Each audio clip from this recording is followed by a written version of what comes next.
The reality TV world is in full shock today as a horrific fight between Lil Scrappy and Bambi has aired, one so severe that it has left fans dumbfounded.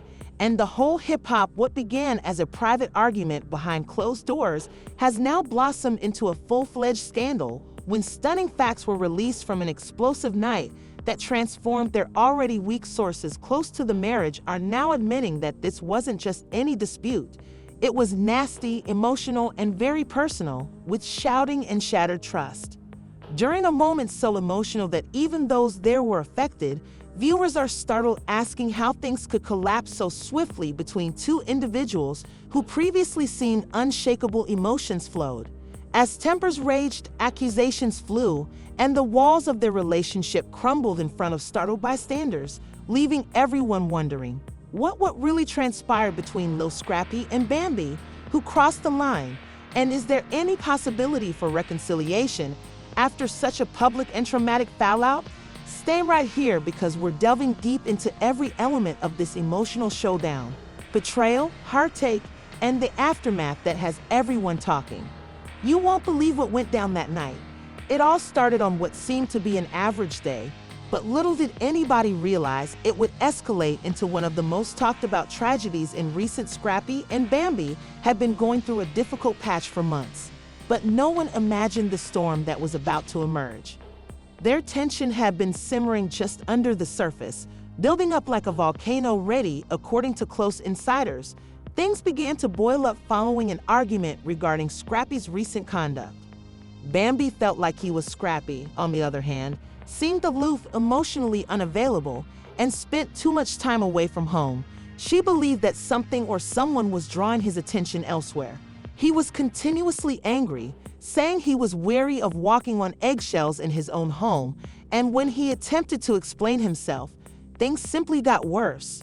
Scrappy had just arrived home after being gone all day, and Bambi was waiting with her arms crossed and her demeanor icy. She asked him where he'd been, to which he nonchalantly responded that he had simply been with some friends, but she wasn't buying it. The air changed suddenly, and what began as a casual chat evolved into a full-blown screaming war. Neighbors reported hearing them yell. According to a source close to the marriage, Bambi cried, "You don't respect me," and Scrappy responded, "You don't even care about this family anymore," accusing her of always expecting the worst. "You always think I'm doing something wrong. I can't breathe without you checking my phone or asking questions." But this time it wasn't just words.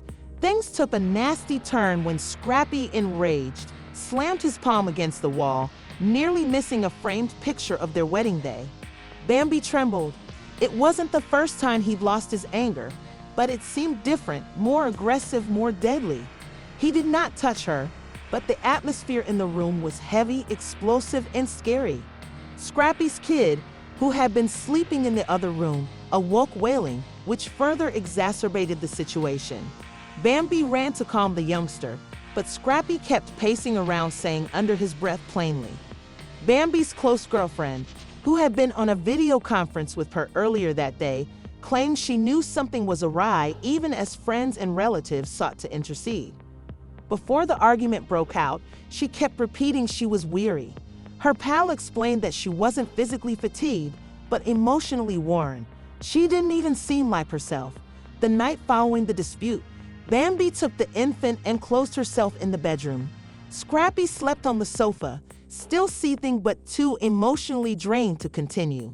The home was quiet, but the air was heavy with hostility. The following morning, Bambi left the home without saying a word. She didn't leave a note, she didn't answer her phone, or react to any of Scrappy's messages. She's simply gone. Scrappy was perplexed and angry at first. He tried to persuade himself she was only cooling down and would return once things calmed down. But hours grew into days, and days came into as news spread. Followers realized that both had unfollowed each other on social media. Bambi posted a cryptic article that read, "Sometimes the strongest thing you can do is walk away." And just like that, conjecture arose, and the bloggers had a field day names. Like Scrappy and Bambi call it quits, and explosive disagreement ends in separation began flying like wildfire. Fans were startled, but many weren't surprised. Some even stated they saw it coming. They've been off for a long. One user said, "You can just sell something ain't right between them." Others took sides, with some defending Scrappy and others supporting Bambi, but no one realized at the time how close things had gotten to crossing the line, and what had transpired behind closed doors was just the beginning. Scrappy was spiraling. He wasn't just irritated, he was wounded. He felt betrayed, like all he had created. With Bambi disintegrating before his eyes, he told a close friend that he didn't even recognize their connection anymore. "We used to be friends," and he allegedly stated, "ride or die now. Looks at me like I'm the enemy." He said that Bambi had changed since going further into her own profession, that fame and pressure had made her colder and less forgiving. While those close to her claimed the contrary, they say she tried for months to preserve the relationship, that she urged him to go to therapy to slow down and open up, but he refused. Emotions ran high, and the family was split.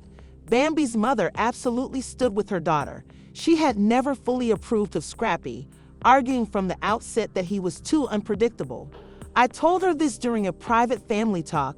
He's got a temper. He ain't ready to be a true husband."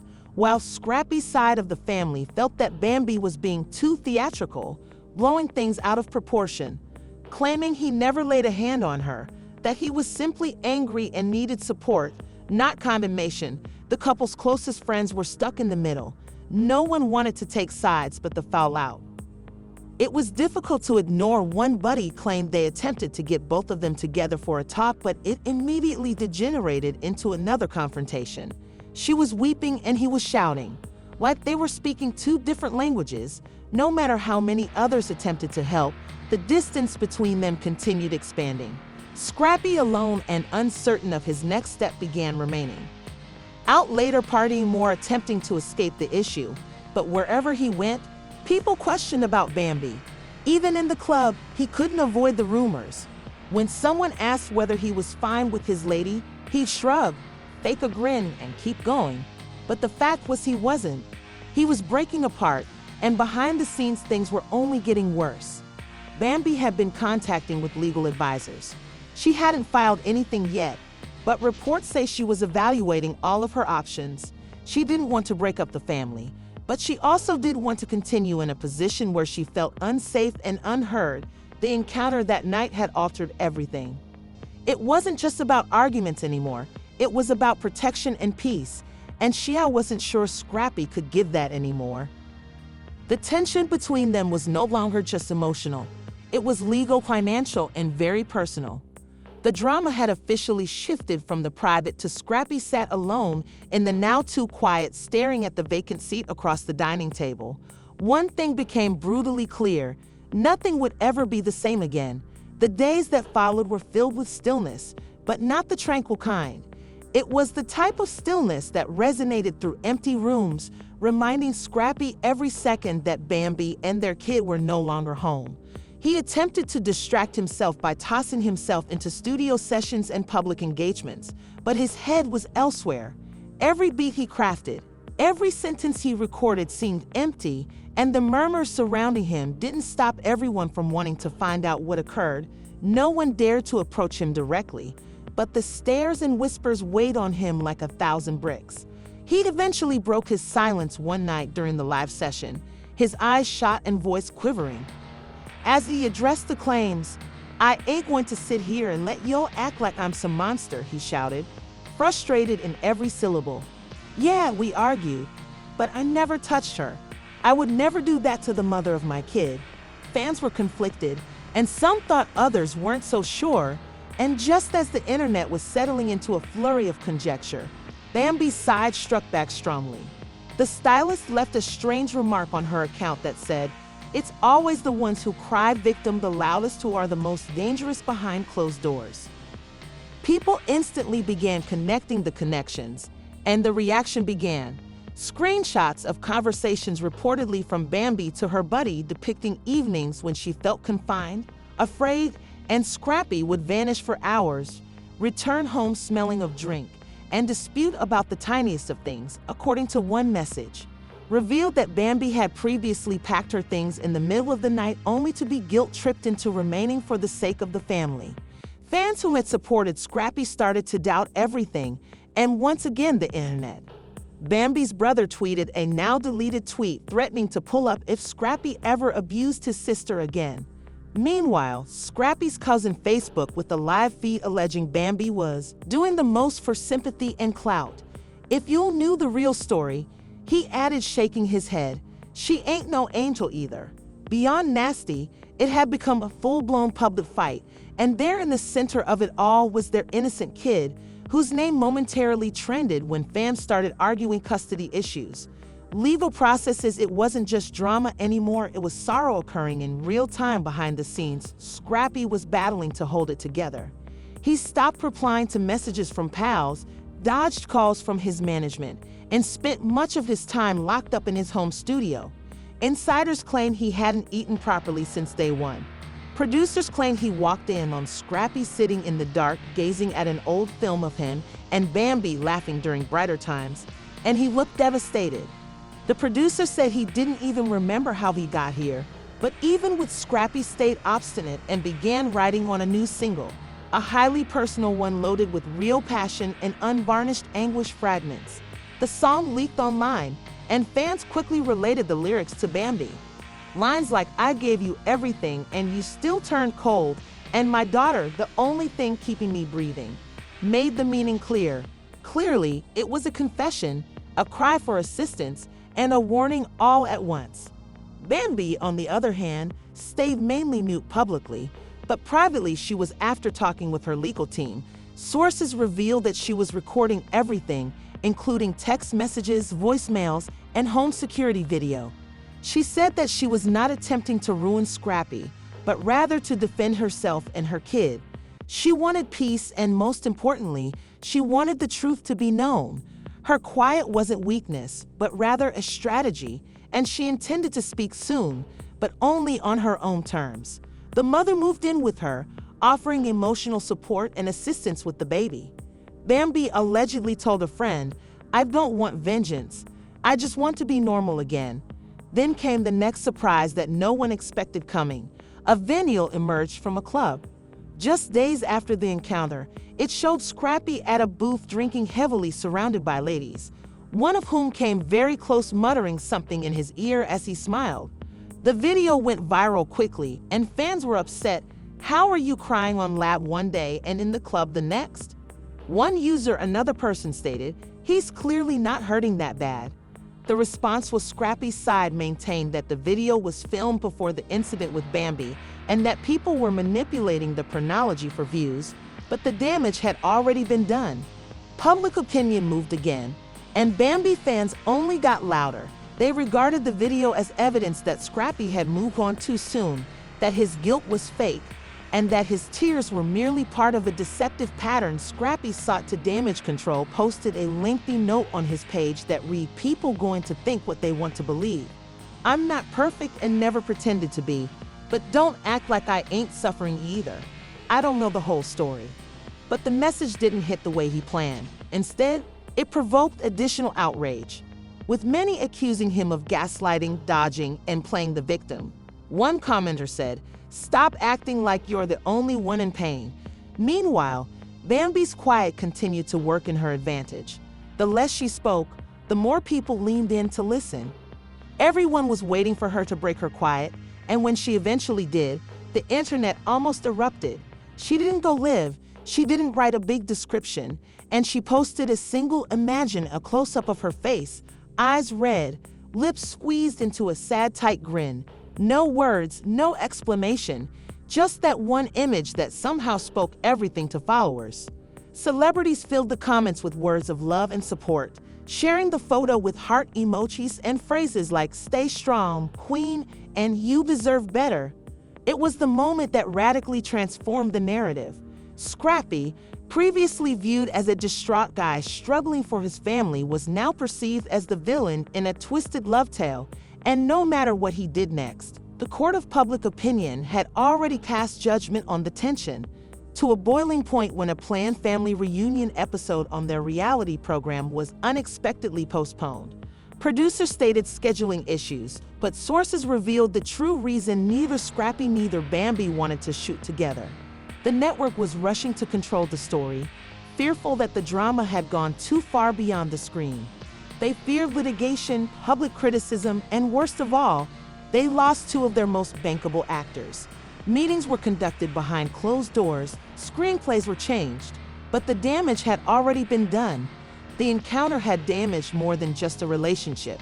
It had ruined that as the network rushed to find out how to salvage the situation. Bambi got a private offer to sit down for an exclusive interview. All interviews, just her, no cameras in her house, no drama-filled set, just a raw, unfiltered time when she could reveal her truth. At first she hesitated. The idea of reliving wounds in front of millions did not sit well with her. But then she thought of the narrative being formed without her, the assumptions heaping up and the falsehoods spreading like wildfire. She'd accepted, but with circumstances, no producers from the program, no pre-written questions, and complete control over what would and wouldn't appear. When news came out that Bambi was going to speak, the internet went crazy. Began trending assumptions went about like confetti, and every gossip site highlighted the day on their calendar. Meanwhile, Scrappy was stunned by the bombshell. He had no clue she'd gone. To him, it seemed like betrayal. He felt like he was being publicly degraded by someone who previously called him her soulmate.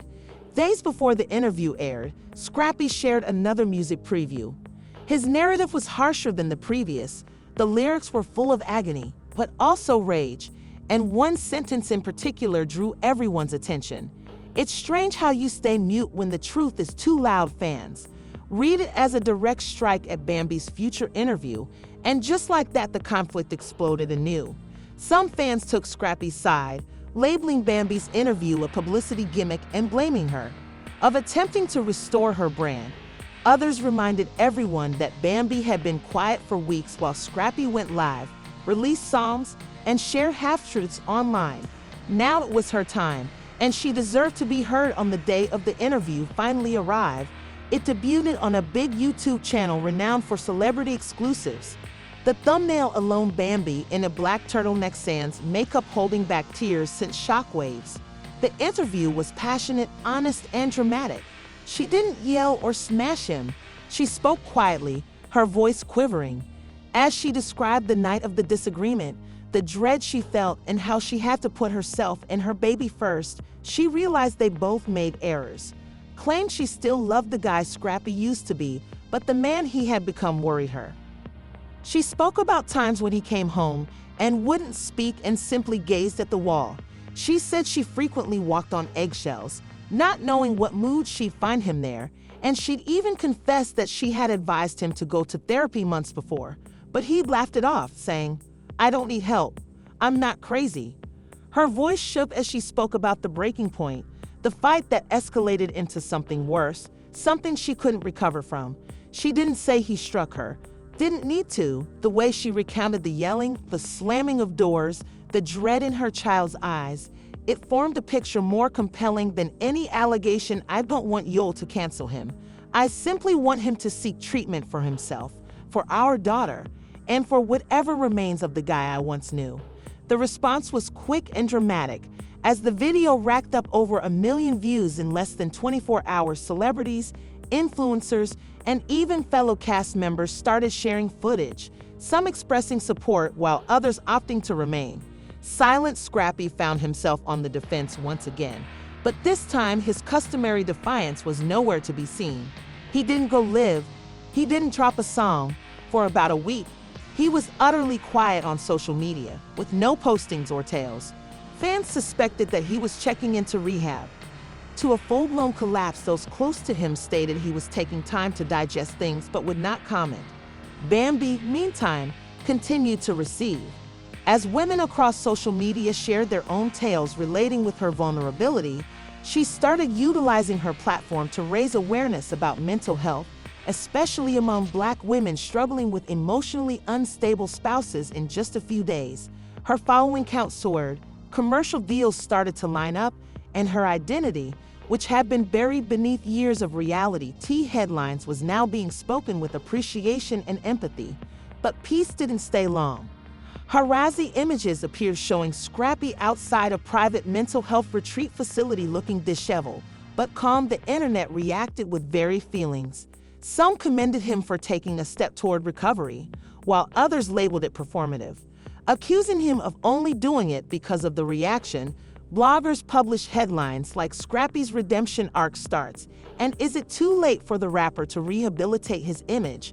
But the greatest surprise came not neither Scrappy or Bambi, but from the network itself. In a frantic effort to reheal and heartbreak the original tale, it offered never-before-seen video, dramatic confrontations, and one last sit-down between Scrappy and Bambi. People were astonished. No one expected they'd agree to sit. The world was still watching behind the scenes. The reunion filming was tense.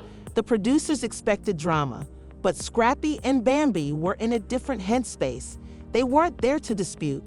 They were there to find closure. The program began with them seated on opposite ends of the stage, eyes dropped and hands twitching. The presenter attempted to stir things up with provocative questions, but Bambi remained cool, repeating that her purpose was not to ruin Scrappy. Scrappy, clearly distressed, revealed that he had struck rock bottom. He said that he hadn't been all right in a long time and didn't know how to beg for assistance. He apologized not just to Bambi, but also to their kid, his supporters, and himself. "I thought being a man meant keeping it in," he continued, "but turns out it really made me empty." Bambi teared up, and for a little period, the tension between them relaxed.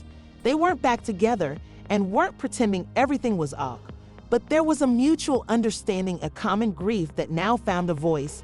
The reunion special finished with both of them promising to co-parent appropriately, keeping their kid out of the turmoil and taking time away from the spotlight. The last image was a quiet time backstage. Scrappy sat alone, eyes closed, deep in meditation. No music, no applause, just maybe something starting. But even with the cameras off and the reunion concluded, the waves of what had just happened refused to settle. The world had witnessed two individuals shatter, bend, and tried to reconstruct in front of millions for Scrappy's homecoming. Regular life wasn't easy. The streets that previously praised his music now murmur behind his back. Some admirers still wrote for him, sending old video of his performances and protecting his development page. A new chapter started to create itself.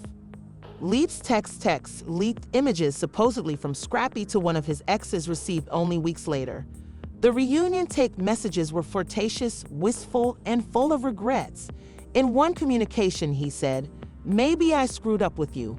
Maybe I selected the wrong queen." The internet erupted. Was he already attempting to move on, or had never really let go of his history in the first place? Blogs distorted the narrative, suddenly creating headlines like "Scrappy playing the field again" and "Bambi being surprised by treachery Part 2. Fans sought explanations, tagging Scrappy and Bambi, hoping for a reply. Bambi remained quiet for a while before posting a snapshot of herself in a garden, smiling with a message that stated, "Peace does not require an explanation."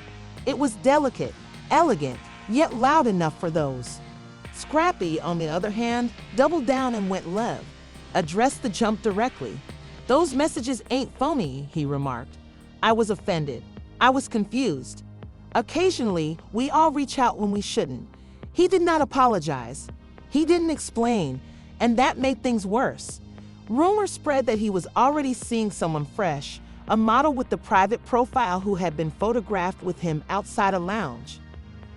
There are no confirmations or denials, just a succession of hazy paparazzi photographs and tales that led followers to fill up the gaps.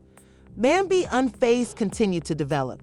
She obtained a partnership with the skincare firm, launched a podcast called Soft Strength, and began producing a short series with another former Love and Hip Hop cast member on women rebuilding. After traumatic relationships, the narrative transformed, and she was no longer merely Scrappy's ex, was becoming something more, but behind the scenes not. Everything seemed beautiful, yet co-parenting had its own conflicts and disagreements. Schedules, school choices, and who said what to their kid became weekly tensions, some of which were peaceful. Some days they didn't talk at all, and in those silent times, the grief reappeared.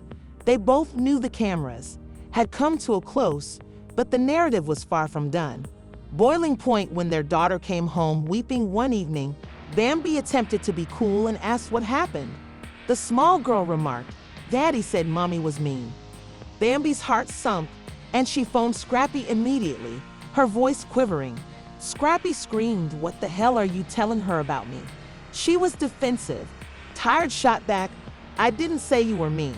I said you were strict. Twisted kids do that." But Bambi wasn't having it. The call escalated quickly. Old wounds burst open anew, and they were soon shouting above each other's previous suffering.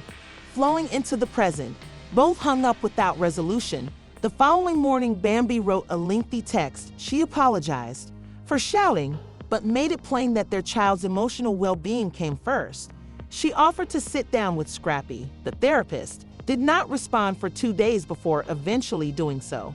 The session was tense, and they sat on different sofas. Making eye contact, the therapist asked them to say what they missed most about each other. Scrappy murmured about her food. Bambi giggled dryly and continued, "He used to make me laugh. It was weird, necessary." Over 3 sessions, they started to deconstruct years of unresolved grief, moments when love twisted into control, and how both of them led to the collapse. After 1 session, they went away with understanding rather than friendship. Even told her, "You were correct about treatment. I simply wasn't ready to hear it at the time." Bambi grinned, but said nothing. Certain things didn't require words. As time went, the commotion quieted away. The internet discovered fresh scandals, breakups, and stories to follow. But those who had followed the trip from day one and kept checking in to see whether there'd ever be a true reunion this time. Bambi and Scrappy were observed at the same charity banquet, sitting at separate tables, yet laughing at the same sentence. People murmured, blogs hypothesized back together. Friendly exes. The reality was simpler. They had developed a rhythm, a ceasefire, maybe even respect. They weren't claiming to be flawless. They weren't rushing into anything. They were just in one of her podcast episodes.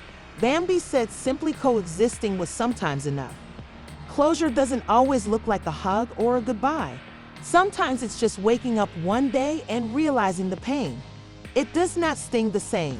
Scrappy, on the other side, released a new single named Pieces. Have no advertising or music video, just a blank screen and his voice in the tune. He wrote of losing himself, seeking clout, hurting those he loved, and then discovering how to breathe again. Fans dubbed it his greatest work in years. Truly honest and contemplative. In the comments, people tagged Bambi. Some felt he owed her everything, while others hoped they'd find their way back together. Didn't react because she didn't need to. Her narrative had already been told, and for once it wasn't scripted by a producer or turned into a controversy. It was hers. Wow, what a tumultuous trip. Emotions were running high, betrayals were revealed, and we observed a side of Scrappy and Bambi that we never anticipated to see from the explosive. From conflict to quiet moments of self-reflection, their narrative reminds us that even in the middle of turmoil, there is an opportunity for progress. But the issue remains, where do they go from here? Can they genuinely find peace? Are there more shocks just around the corner? What do you believe Scrappy is on a route to? Salvation, or is he simply repeating the same old cycle? And what about Bambi? Have things truly moved on? Or is there more to the narrative we haven't seen? Tell us what you think in the comments below. If you're all for drama and want to remain up to speed with the latest, don't forget to like this video. In the realm of reality TV, press that subscribe button and switch on alerts because we have more. Don't miss out on the next major controversy that will have the internet buzzing. Thank you for visiting us today. We're so thrilled you're part of our community where the drama never stops. The truth is always stranger than fiction. Till the next time, keep the discussions going and stay tuned. Who knows what the next will be here to explain the startling twist.